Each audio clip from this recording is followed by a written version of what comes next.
Assalamualaikum warahmatullahi wabarakatuh. Halo sahabat literasi, berjumpa kembali di Cedar, cerita anak dalam jaringan. Bunda Noi, hari ini kita akan bercerita tentang apa?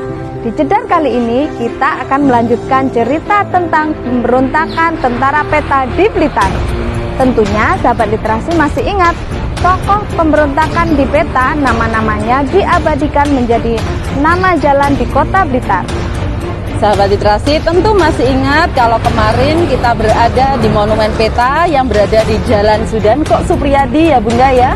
Dan sekarang kali ini kita berada di Tugu Pertigaan yang berada di Jalan Muradi dan di Jalan Parto Harjono.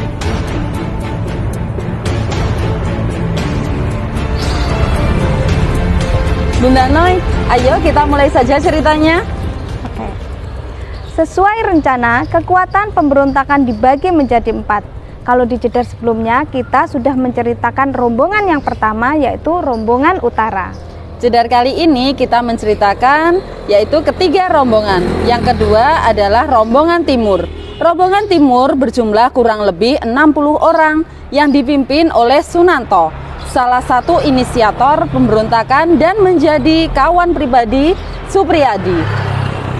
Sunanto memimpin rombongan menuju ke arah Garum, disusul truk yang berisi mortir.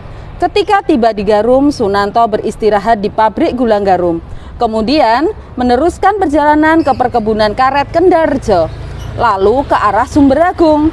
Mereka tiba di Sumberagung pukul 2 siang. Waktu itu, pesawat Jepang mengintai mereka dari udara. Tak lama kemudian datanglah pasukan yang berseragam sama dengan mereka di bawah pimpinan Cipto Harsono. Beliau berkata, "Ayo, podo ngadeg, gek ngelumpuk kene." Dengan ragu-ragu, para prajurit menuruti perintah itu. Sejak itu, semua prajurit dan perwira diangkut pulang ke Blitar. Dengan demikian, berakhirlah perjalanan rombongan timur. Supriyadi melakukan dialog dengan Dr. Ismail dan dia berpamitan akan mengikuti rombongan barat. Setelah itu tidak diketahui lagi keberadaan Supriyadi. Rombongan selatan terdiri dari 2 rombongan dipimpin oleh Dasrib dan Imam Bakri. Sebelum berangkat, Dasrib berkata pada Imam Bakri, "Saat ini kita harus segera bergerak dan menyingkirkan semua orang yang merintangi kemerdekaan. Tugas kita pergi ke Lodoyo, mengambil surat Bodanko yang ada di Kademangan, kemudian melanjutkan perjalanan menuju Tulungagung." Rombongan Dasrib bergerak melewati belakang Dai 3, sedangkan rombongan Imam Bakri melewati kebun rakyat, kalau sekarang kita kenal dengan nama Kebon Rojo. Kedua pasukan itu bersatu kembali di Gaprang menuju Lodoyo. Saat malam tiba, rombongan menginap di rumah Pak Carik Kembang Arum. Ada anggota rombongan yang memisahkan diri, yaitu Dasrib. Kring, kring. Dimohon rombongan yang ada di Lodoyo segera kembali ke Dai dan Blitar. Imam Bakri selaku pemimpin rombongan menjawab, "Saya dan rombongan tidak akan pulang jika tidak diperintahkan oleh Dai Danko." Tak berapa lama kemudian, dari tebing yang tinggi di atas jembatan gelondong, sebuah mobil dan truk datang. Dari mobil itu turun Surahmat dan Cipto Harsono, kemudian memerintahkan supaya anak buah dikumpulkan dan pulang ke Blitar. Kemudian Cipto Harsono berkata, "Kowe iki priye to lele? Bapakmu kok mau tinggal dhewean ning Daidan?" Pemberontakan ini tak akan berhasil karena Jepang masih sangat kuat. Adapun rombongan yang sangat kecil terdiri dari staf-staf pemimpinnya Tarmuji Bodanko bertugas membawa 1 truk berisi uang dan perbekalan untuk membina sebuah pangkalan di selatan untuk memperbekali pasukan-pasukan lain yang tersebar di seluruh daerah Blitar. Rombongan Tarmuji menuju ke Lodoyo dan bertemu dengan pasukan Dasrib. Keesokan harinya mereka bergerak melewati Bacem menuju Serang dan bermalam di Klalikata. Esoknya datang Jarwadi Bundanko dan mengatakan, Pemberontakan tidak berhasil dan dai-dan lain malah datang mengepung mereka. Ayo kita pulang ke Blitar. Berakhirlah juga perjalanan rombongan selatan. Keempat adalah rombongan barat. Rombongan ini yang paling banyak anak buahnya, sekitar 200 orang. Perjalanannya paling jauh, kurang lebih 2 kali perjalanan rombongan yang lain, dan paling banyak memakan korban dari pihak Jepang. Paling lama dan paling gigih bertahan serta mengakhiri perjalanan dengan perundingan dan perjanjian. Menurut kenyataannya, pemimpin tertinggi dari rombongan barat ini adalah Muradi. Kedua unsur pokok rombongan dipimpin oleh Subardjono dan S. Jono. Sebelum tembakan awal pemberontakan dilepaskan, Subardjono mengumpulkan pasukan. Muradi memberi penjelasan kepada anak buahnya. Berontaklah sekarang dan musnahkan orang Jepang yang menghalangi kemerdekaan. Ada rombongan yang keluar kota dipimpin oleh Budanko Ponijan berjalan ke arah barat hingga tiba di pertigaan Kali Pucung. Kemudian datang pasukan di bawah pimpinan Kusni Budanko dan Imam Munandar Budanko. Sedangkan Puji Budanko dan Amin Budanko melakukan aksi dalam kota, bertugas merusak kantor telepon supaya pihak Jepang tidak dapat mengadakan komunikasi dengan cepat. Ketika Puji merusak kawat telepon, tiba-tiba ia disekap, tetapi ia berhasil merusak telepon dan melawan hingga orang Jepang itu meninggal. Kemudian Puji menuju Hotel Sakura dan menembaki gedung itu. Di sana bertemu dengan Amin bersama pergi ke penjara. Ternyata di sana Muradi dan kawan-kawan telah membuka penjara.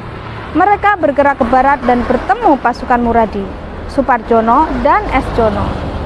Rombongan Muradi juga melakukan aksi di dalam kota sebelum keluar kota.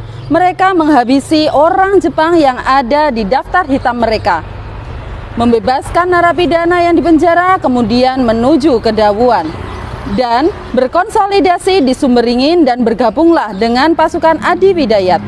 Dari Sumberingin, pasukan menuju ke Ponggok, kemudian ke Hutan Ngancar.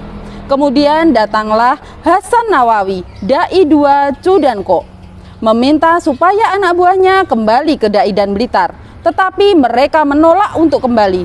Alhasil, Hasan Nawawi tidak pulang ke Blitar, melainkan tinggal bersama anak buahnya di Hutan Ngancar. Ia ditawan oleh anak buahnya sendiri. Di sekitar pertahanan Hutan Ngancar sudah dikerahkan pasukan Katagiri Rentai Malang dan Kohara Rentai Surabaya. Jika pihak Jepang mau, mereka bisa mengalahkan tentara peta itu. Namun, Jepang tidak berani meletuskan pertempuran terbuka dengan tentara peta karena akan menyulitkan pihak Jepang sendiri. Akhirnya terjadi perundingan antara Muradi dengan Katagiri Taisa atau Komandan Katagiri Rentai. Perundingan didahului oleh pengiriman beberapa utusan yang terdiri dari 2 orang Jugeki Chojanko dan Haji Sume, seorang bekas bintara pembimbing Dai dan Blitar. Juga datang Mbah Bendo, guru Muradi, untuk melemahkan semangat Muradi. Perundingan dilakukan di Ngancar di rumah Pak Purwo Sudarmo, mandor besar perkebunan Sumber Petung. Syarat-syarat yang diajukan oleh Muradi dapat disimpulkan. 1. Mereka tidak akan dilucuti. 2. Mereka tidak akan dituntut atas segala perbuatannya. Segala syarat diterima baik oleh Katagiri. Sebagai tanda ketulusan hatinya, ia menyerahkan pedangnya kepada Muradi. Setelah perundingan berakhir, rombongan barat kembali pulang ke Dai dan Blitar. Maka selesailah pemberontakan peta di Blitar. Verhur atau penginterogasian paling ganas dialami oleh rombongan timur, mereka yang tertimpa badai amarah pihak Jepang. Setelah datang dari Sumberagung, mereka dibawa ke markas Keikatsutai atau Kempetai yang sekarang menjadi gedung SMP. Pertanyaan yang diajukan meliputi 1. Mengapa berontak? 2. Perbuatan apa yang telah dilakukan? 3. Siapa saja yang memegang peranan dalam pemberontakan dan apa yang dilakukan olehnya? Di kalangan pemberontak selain gedung Keikatsutai, mereka juga mengingat Kenangan buruk yang terjadi di sel kecil yang berukuran 1 kali 2 meter yang diisi oleh 5-6 orang. Bisa dibayangkan betapa tersiksanya pemberontakan PETA kala itu. Rombongan Baratlah yang mengalami perlakuan terbaik. Mereka kembali di saat amarah Jepang sudah agak kendor dan tukang pukul sudah mulai lelah. Lagi pula mereka kembali karena perundingan.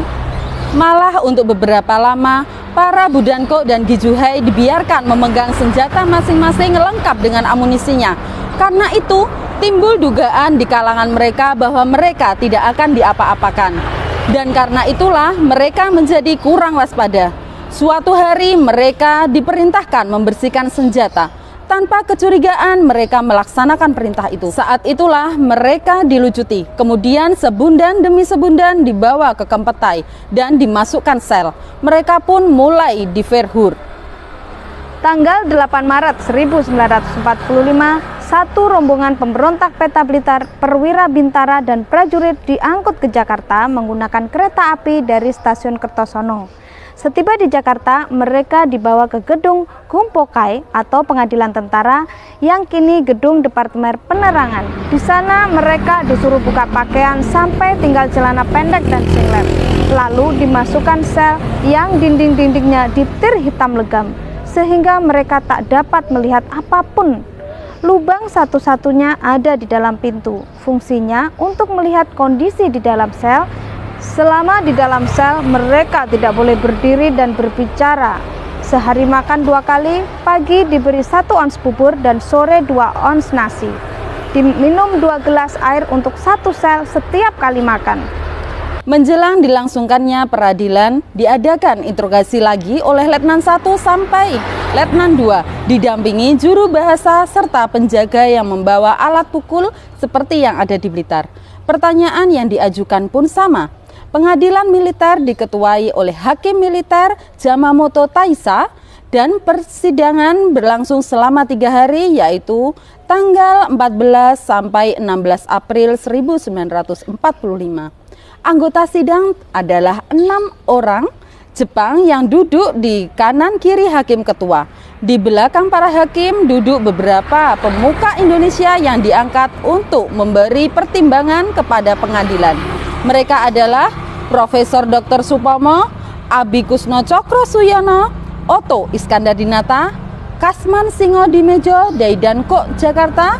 Kemudian yang ke-6 adalah Sudiro Daidanko Tulungagung. Jalannya sidang berbeda dengan sidang saat ini. Yang bicara hanyalah hakim ketua yang mengemukakan tuntutan dan menyebutkan vonis yang dijatuhkan atau dimintanya kepada terdakwa. Sesudah itu, sidang ditunda dan terdakwa kembali ke sel masing-masing.